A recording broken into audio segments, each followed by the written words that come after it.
मित्रों, सभी के भीतर बैठे परमात्मा को प्रणाम। महाकुंभ के इस महा उत्सव में हम सब इतने दिनों से सम्मिलित हैं।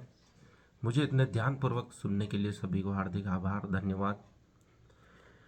मूल मन हमारा क्या करता है वह कभी कभी प्रदर्शित हो ही जाता है। भरा पानी सड़ता है।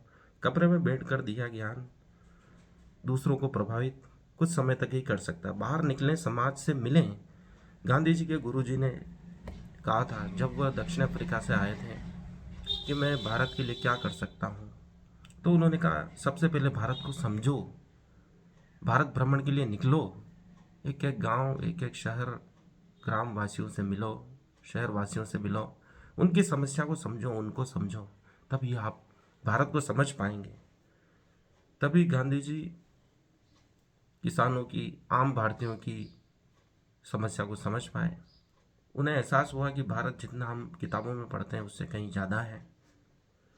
आज की समस्या यही है कि हम भारत को किताबों से, यूट्यूब से आदि से समझना चाहते हैं, लेकिन मूल भारतीय गांव में बसते हैं, उनकी समस्याओं में बसते हैं।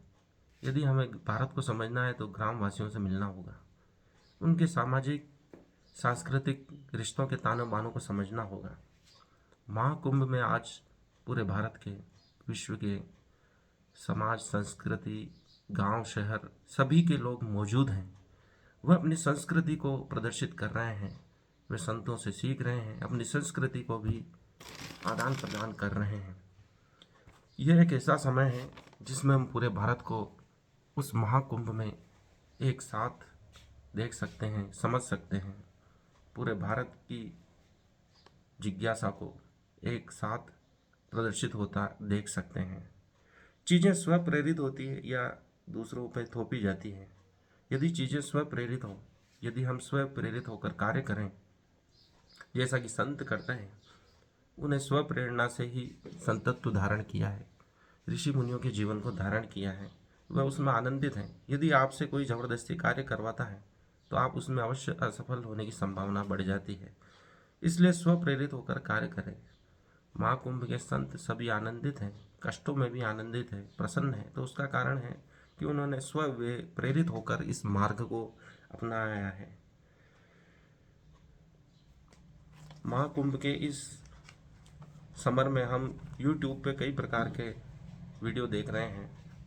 उनको जनता इतना देख रही है, इसका मतलब उनको पसंद करने वाले लोग भी हैं, लेकिन उनको नकारात्मक दृष्टिकोण से देखने वाले लोग भी हैं। ये अच्छी बात है कि गलत चीज़ों का विरोध हो रहा है, असली चेहरा सामने आ रहा है। ओशो ने कहा था जो दमित भाव है, जो सबसे ज़्यादा दबाया गया है, वो कभी न कभी उजागर होता है किसी न किसी रूप में। और जब उसको सबसे ज़्यादा दबाया जाता है, सबसे अधिक उसको हम दमित करते हैं, तो वो और भी विभत्स रूप में सामने आता है। ज़्यादा भावों को दबाने का या तो लोग पागल हो जाते हैं, या जब भी मौका मिलता है तो उनका भयानक रूप सामने आता है और हम सोचते हैं कि अरे ये क्या हुआ। इसलिए संतों ने सहज भाव से रहने की शिक्षा दी है। कृष्ण को सहज सुंदर सांवरो कहा गया। संतों ने सहज भाव से रहने की कला सिखाई है।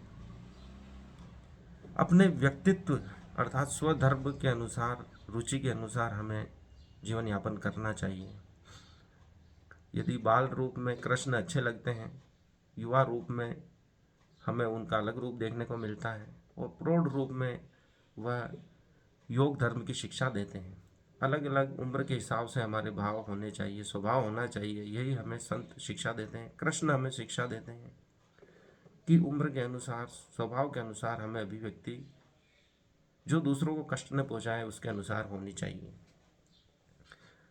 हम जीवन में वही करते हैं जो हमें नहीं करना चाहिए, हम जीवन भर वही करते आ रहे हैं जो हमें नहीं करना चाहिए। आप विचार करेंगे तो आप जो सबसे ज़रूरी काम है वह कभी नहीं करते हैं।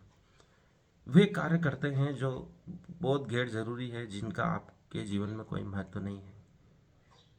यही कारण है कि हम दुखी रहते हैं, तनाव में रहते हैं। लेकिन संतों ने उस मार्ग को अपनाया जो उनके लिए अनुकूल था, जिसके लिए उनका जन्म हुआ है, इसलिए वो सदा प्रसन्न है।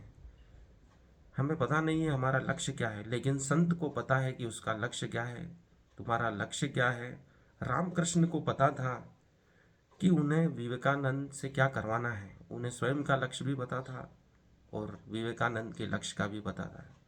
जो गुरु होते हैं उन्हें सभी के लक्ष्य का पता होता है।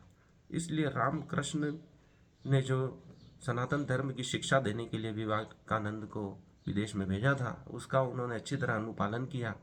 और आज स्वामी विवेकानंद के भाषण हम जब सुनते हैं तो उसमें एक प्रखर चेतना का आविर्भाव हमें दिखाई देता है। तो वो रामकृष्ण परमहंस की कृपा दृष्टि का ही परिणाम था, क्योंकि गुरु को सभी के लक्ष्यों का मालूम है। कौन क्या करने आया है इस पृथ्वी पर, सभी की उन्हें जानकारी है। भारत में अगर कोई सफल होना चाहता है या सफल हो सकता है तो वह एक महात्मा की तरह जीवन यापन करके सफल हो सकता है। गांधी जी या और भी कई प्रकार के महान व्यक्तित्व हुए हैं। उनके जीवन में सादगी थी, सादा जीवन उच्च विचार था।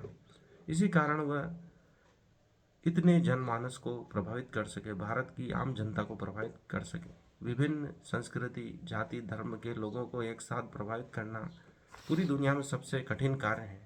लेकिन गांधी जी ही एकमात्र ऐसे व्यक्तित्व थे इस सदी के, जिसके कारण पूरी मानवता को एक नवीन ज्ञान मिला, अहिंसा का पाठ मिला। जब पूरी दुनिया युद्ध अहिंसा की बात कर रही थी, गांधी जी ने अहिंसा की बात रखकर पूरे विश्व को प्रभावित किया, शांति का मार्ग दिखवाया। हम हर अवस्था में ध्यान कर सकते हैं। ऋषि मुनि हर समय आनंदित इसलिए रहते हैं क्योंकि वह हर कार्य को ध्यान बना लेते हैं। भीड़ में, तन्हाई में, संकट में, खुशी में, वहाँ भी जहाँ हम कल्पना भी नहीं कर सकते कि ध्यान हो सकता है। रामकृष्ण परमहंस हर आधे घंटे में, थोड़ी थोड़ी देर में ध्यानस्थ अवस्था में चले जाते थे, बाद में समाधि में चले जाते थे, क्योंकि उन्हें हर कण कण में परमात्मा के दर्शन दिखाई देते थे। किसी भी छवि में उन्हें माँ काली की छवि दिखाई देती तो वे तुरंत ध्यान में चले जाते थे, समाधि में चले जाते थे। उन्हें हर नर नारी में, सब में माँ काली ही नजर आती थी। किसी भी कारण से, किसी भी बात से वो ध्यान में चले जाने में सक्षम थे, क्योंकि उन्हें हर जगह परमात्मा ही दिखाई देता था। इस प्रकार हम जीवन को आनंदित तरीके से जी सकते हैं। यह महाकुंभ के ऋषियों से हमें सीखने को मिलता है, ऋषियों से मिलता है, संतों से मिलता है, भारतीय सनातन परंपरा से मिलता है। अपने आप को महत्वपूर्ण बनाओ, अपने कार्य को महत्वपूर्ण बनाओ। राम, कृष्ण, बुद्ध, सभी महान संत इसलिए प्रभावित करते हैं क्योंकि उन्होंने किसी कार्य को छोटा नहीं समझा, अपने आप को महत्वपूर्ण बनाया। यही कारण है कि हम उन्हें पूछते हैं, उनकी शिक्षाओं को मानते हैं।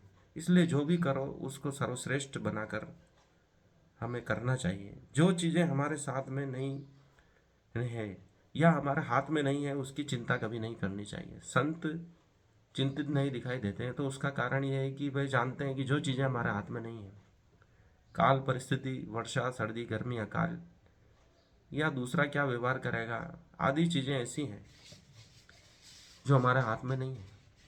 इसलिए कृष्ण ने कहा कि तुम्हारे हाथ में सिर्फ तुम्हारा कर्म करना ही है, फल की चिंता मत करो, क्योंकि वो तुम्हारे हाथ में है ही नहीं। जो तुम्हारे हाथ में है तुम उसकी चिंता नहीं करते हो, और जो तुम्हारे हाथ में नहीं है उसी की तुम चिंता करते हो।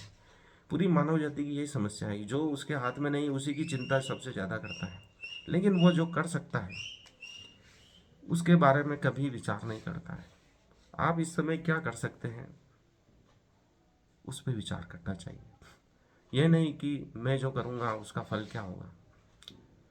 अर्जुन की भी यही समस्या थी, इसलिए कृष्ण ने कहा है, कर्मण्येवाधिकारस्ते मा फलेषु कदाचन। कर्म करने में ही तेरा अधिकार है, अर्थात कर्म करने में तेरा अधिकार है। यह पूरे प्राणी मात्र के लिए संदेश है, क्योंकि प्रत्येक व्यक्ति, प्रत्येक जीव का अधिकार सिर्फ उसके कर्म करने में है, न कि उसके फल के बारे में वह कुछ कर सकता है। फल के बारे में सिर्फ परमात्मा ही कर सकता है। इसलिए कृष्ण ने अंतिम अध्याय में कहा, मामेकम शरणम व्रज, सर्वधर्मान परित्यज्य मामेकम शरणम व्रज, अर्थात सभी धर्मों को, सभी फलों को, सभी क्रियाकलापों को छोड़कर मेरी शरण में आ जा, अर्थात परम एकाग्रता को उपलब्ध हो जा। सभी प्रकार के मार्गों को छोड़ने का तात्पर्य है कि तू एक ही कार्य में अपना दिमाग लगा, सभी प्रकार के लक्ष्यों को छोड़कर एक ही लक्ष्य बना अपना। अभी तेरा लक्ष्य युद्ध करना है, उसी के बारे में सोच। अर्थात मेरी शरण में आ जा, अर्थात मेरी बात मान।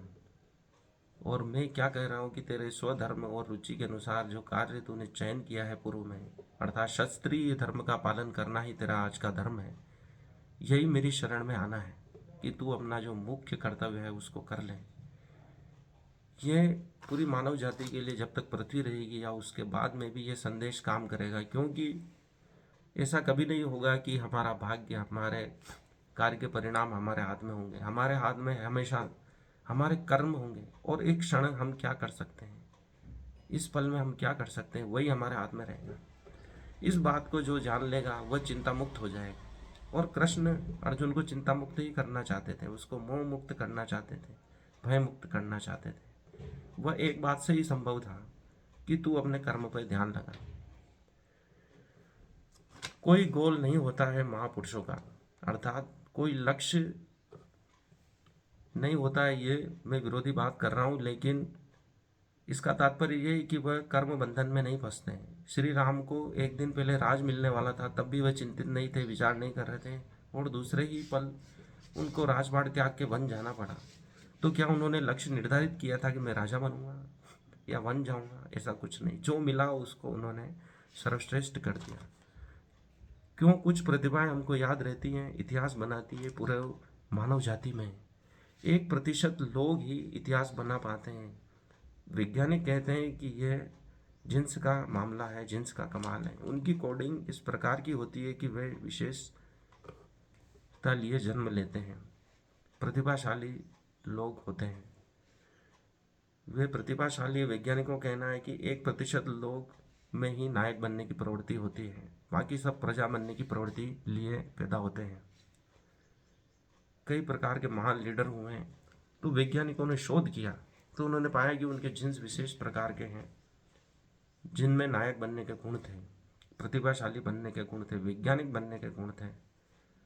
ये जिन्स का कमाल है, लेकिन हम प्रयास करके अपने आप को प्रतिभाशाली बना सकते हैं, ऐसा भी वैज्ञानिक कह सकते हैं। लेकिन कुछ चीज़ें भाग्य से जुड़ी हैं, ऐसा हमारे सनातन धर्म में कहा है। वैज्ञानिक भी उसे मान रहे हैं। भाग्य अर्थात जिन्स की कोडिंग, हम किस घर में जन्म लेंगे, किस ग्रह नक्षत्र में जन्म लेंगे, ये हमारा हाथ में नहीं होता है। इसी को ज्योतिष विज्ञान ने भाग्य की संज्ञा दी है। परेशान करने वाले सब जगह बैठे हैं, आपको एडजस्ट करके चलना पड़ेगा। आप विचार करोगे, आप कहीं भी जाते हो तो सोचते हो कि हमें परेशान करने वाले बैठे हैं, घर पे बाहर पे, तो ये कभी खत्म होने वाला सिलसिला नहीं है। हमें संतुलन स्थापित करना पड़ेगा। कृष्ण ने गीता में कहा है, जीवन एक संतुलन का नाम है। तर्क के बिना जीवन यापन संभव नहीं है। यदि आप परिस्थितियों के अधीन होते हैं लेकिन उसमें तर्क बैठा देते हैं, संतुलन स्थापित कर देते हैं, तो जीवन आसान हो जाता है। कहीं भी आपको कठिन परिस्थिति नहीं दिखाई देगी।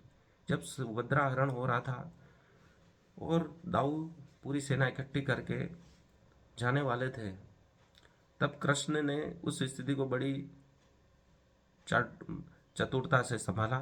उन्होंने कहा कि सुभद्रा ने अर्जुन का हरण किया है। इस बात से पूरा तथ्य बदल गया और शांति की स्थापना हुई कि जब स्त्रियों को अपना अधिकार मानने के लिए स्वतंत्रता नहीं होगी तो वह समाज कैसे सुखी हो सकता है। जहाँ यत्र नारेस्तु पूज्यन्ते का नारा दिया गया है, सूत्र दिया गया है, श्लोक दिया गया, तत्र रमन्ति देवता, तो देवता वहाँ रमण कब करेंगे? जब नारियों की पूजा नहीं होगी, उनकी बात नहीं मानी जाएगी। ऐसे कई तथ्य हैं, प्रसंग हैं, जिसमें कृष्ण ने विपरीत परिस्थिति को संभाला। जब द्वारिका बनाने की बात हुई तो दाऊ ने कहा, और वसुदेव ने भी कहा कि तुमको रण छोड़ कहेंगे यदि तुम मथुरा छोड़ोगे, पर उन्होंने उस बात को स्वीकार किया। लेकिन उन्होंने कहा कि शांति के लिए मुझे यह नाम भी स्वीकार है। यदि शांति रहती है तो हमें बार बार के युद्धों से बचने के लिए द्वारका बनानी होगी। ऐसे कई प्रसंग हैं जब पांडव युद्ध के लिए उद्यत थे, फिर भी अंतिम प्रयास उन्होंने शांति के लिए किया।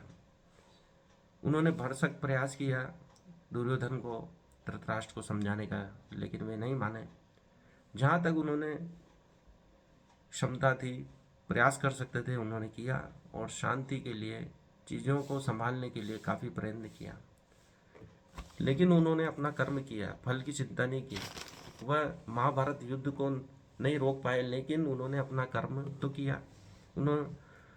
उनको कभी अफसोस नहीं होने दिया कि मैंने इसके लिए कोई प्रयास नहीं किया। चाहे गांधारी ने शाप दिया, उसको वह नहीं रोक पाए, क्योंकि उन्हें अपने कर्म पे अधिकार था। वह दूसरों के कर्म में बाधा भी नहीं बने। इस प्रकार पूरा जीवन उनका प्रयत्न का रहा, क्योंकि एक्टिविटी से ही प्रोडक्टिविटी मिलती है, ऐसा उनका सूत्र था। तो कृष्ण के जीवन से हमें यही शिक्षा मिलती है कि कर्म करो लेकिन चिंता मत करो। हमें शरीर पे, आत्मा में, जीवन में प्रयोग करते रहने की आवश्यकता है। हमें सदा कुछ न कुछ प्रयोग करते रहना चाहिए, जिससे हमारे जीवन में निखार आता है, एक रचनात्मकता उत्पन्न होती है, शांति का उदय होता है, उत्साह का उदय होता है। गांधी जी, कितने ही वैज्ञानिक, संत, ऋषि मुनि अपने जीवन में अंतिम समय तक प्रयोग करते रहे, क्योंकि वो सत्य को जानना चाहते थे, अपने आप को मोक्ष दिलाना चाहते थे। इसलिए प्रयोग करना न छोड़ें, ताकि जीवन में निखार आए, एक ऊर्जा का अनुभव हो, सकारात्मक ऊर्जा का। प्रयोग करते रहने से एक सकारात्मक ऊर्जा का निर्माण होता है। अरविंद ऋषि अंतिम समय तक महामानव बनाने की प्रक्रिया में लगे रहे, कि मनुष्य कैसे महापुरुष बन जाए, महामानव बन जाए, अत्यधिक शक्तिवान बन जाए, सुपरमैन बन जाए। उसके लिए उन्होंने सावित्री, महासावित्री, गीता, महागीता आदि के भाष्य किए, ताकि मानवता एक नई ऊंचाई पर पहुंचे, उसकी आत्मा एक नई ऊंचाई पर पहुंचे। इसलिए हमें भी कुछ न कुछ नए प्रयोग करते रहना चाहिए, ताकि जीवन आसान हो और हम एक नई दिशा को, समाज को, एक नई ऊर्जा को स्वर्ग बनाने की तरफ बढ़ सकें। किसी कार्य को व्यवस्थित तरीके करने से आनंद प्राप्त होता है, शांति प्राप्त होती है, हम तनाव मुक्त रह सकते हैं। यदि किसी कार्य को व्यवस्थित तरीके से किया जाए तो हमें आनंद प्राप्त हो सकता है। हाँ, अव्यवस्थित तरीके से कार्य करने से हमें तनाव ही उत्पन्न होगा, अशांति ही उत्पन्न होगी। पंडित श्री राम शर्मा आचार्य ने भी कहा है कि हम कार्य की अधिकता से नहीं थकते हैं, बल्कि कार्य को अव्यवस्थित और तनावग्रस्त होकर करने से ही थकते हैं। अंतिम से इस तथ्य में, इस चर्चा में, महाकुंभ की इस महामेला में हम स्वास्थ्य पे भी चर्चा अवश्य करेंगे, क्योंकि स्वस्थ रहकर ही ऋषि मुनि सभी कार्य को सफल करते हैं। इसलिए वेदों में कहा गया है, योग शास्त्रों में कहा है, शरीरम सर्वार्थ साधनम खलु साधनम। सभी सफलता का द्वार हमारा शरीर ही है। लेकिन कार्डियोलॉजी सोशियोलॉजी ऑफ इंडिया ने नए निर्देश जारी किए हैं। ये 18 वर्ष की आयु में भारतीयों को पहली बार लिपिड प्रोफाइल टेस्ट करने और परिणामों के आधार पर जीवन शैली में बदलाव करने के लिए प्रोत्साहित करते हैं। लिपिड प्रोफाइल टेस्ट और उसके परिणाम और उसके आधार पर जीवन शैली में बदलाव करना, योगा, प्राणायाम, एक्टिविटी, ध्यान, समाधि। कार्डियोलॉजी सोसाइटी जो भारत की है, उन्होंने दिशा निर्देश जारी किए कि 18 वर्ष के बाद से ही हमें अपनी लिपिड प्रोफाइल, बीपी, शुगर इत्यादि की समयावधि में, निश्चित समयावधि में हमें जांच करवानी चाहिए। इसका सीधा संदेश यह है कि हर वयस्क भारतीय को अपने स्वास्थ्य से जुड़े हुए नंबरों को जानना चाहिए, जैसे कि blood pressure, cholesterol, liver function, kidney function, thyroid function, ECG और महत्वपूर्ण अंगों के अल्ट्रासाउंड परिणाम। 40 वर्ष से ऊपर के भारतीय जिनके परिवार में दिल की बीमारी या कैंसर का इतिहास है, उन्हें डॉक्टर से परामर्श कर अन्य आवश्यक जांचों पर भी विचार कर लेना चाहिए। तकनीक ने स्वास्थ्य को मापने योग्य संख्याओं में बदल दिया है। जब यह संख्याएं असामान्य हो जाती हैं तो उन्हें अक्सर जीवन शैली में बदलाव से सामान्य स्तर पर लाया जा सकता है। उदाहरण के लिए कुछ किलो वजन कम करके एक डायबिटिक व्यक्ति गैर डायबिटिक व्यक्ति बन सकता है। उच्च रक्तचाप से पीड़ित व्यक्ति का रक्तचाप सामान्य हो सकता है और फैटी लीवर ठीक हो सकता है। हाँ, वजन कम करना एक चुनौतीपूर्ण है, लेकिन हजारों लाखों हैं जिन्होंने अपना वजन बहुत कम किया है। हेल्थ केयर की लागत कम करने का सबसे अच्छा तरीका यह है कि गंभीर बीमारियों का प्रारंभिक लक्षण से पता लगाना और उपचार करना।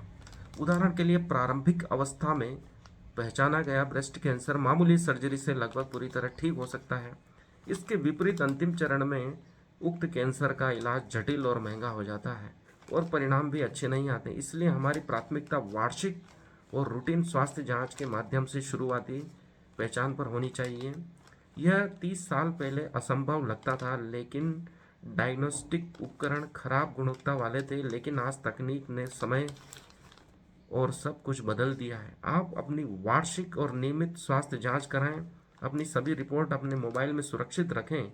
इससे आपके स्वास्थ्य रिकॉर्ड दुनिया में कहीं भी डॉक्टर के लिए उपलब्ध रहेंगे। आप अपनी पसंद के किसी भी डॉक्टर से ऑनलाइन परामर्श ले सकेंगे, बीमारियों को गंभीर होने से पहले रोक सकेंगे। हेल्थ केयर का अनुभव लंबा तब और बेहतर हो जाता है जब आप डिजिटल प्लेटफॉर्म का हिस्सा बन जाते हैं। यह अनुभव सहज और जादुई बन सकता है। ऐसा डॉक्टर देवी प्रसाद शेट्टी, जो कार्डियक सर्जन हैं और फाउंडर हैं नारायण हेल्थ ग्रुप के हैं, उनका कहना है, जो उनका मूल मंत्र है, वार्षिक और नियमित स्वास्थ्य जांच की आदत हमारे जीवन शैली का हिस्सा जब तक नहीं बनेगी तब तक हम पूरी तरह से स्वस्थ नहीं रह सकते हैं। ऋषि मुनि नियमित दिनचर्या के द्वारा अपने आप को स्वस्थ रखते हैं, योगासन करते हैं, प्राणायाम करते हैं। हठ योग भी उसका हिस्सा है, जो नागा साधुओं, विभिन्न साधुओं द्वारा हमें देखने को मिल रहा है, तो वह अकारण ही नहीं है। उनकी विभिन्न मुद्राएं, योग, ध्यान, समाधि शरीर को स्वस्थ रखने के भी काम में आती हैं। उनका उपवास रखना, कहते हैं नियमित उपवास रखने से कैंसर भी समाप्त हो जाता है या उसमें कोई बेहतर परिणाम देखने को मिलते हैं। ये ऋषि मुनियों, आयुर्वेदाचार्यों के कथन हैं, लेकिन हमें नियमित जांच करवानी चाहिए, एलोपैथी मेडिसिन लेनी चाहिए डॉक्टर की सलाह से, लेकिन हमें योग परंपरा का भी पालन उसको साथ में लेकर करना चाहिए, ताकि हम स्वस्थ रहें शारीरिक, मानसिक और आत्मिक रूप से। तभी हम स्वस्थ परिवार का, स्वस्थ समाज का निर्माण कर पाएंगे। एक सांस्कृतिक समाज का, एक उन्नत समाज का, एक सफल समाज का निर्माण कर पाएंगे। धन्यवाद। आज के लिए इतना ही। मुझे पूरा सुनने के लिए हार्दिक आभार। यूं ही प्रेम बनाए रखिए। इस वीडियो को अधिक से अधिक लाइक करें, शेयर करें। धन्यवाद।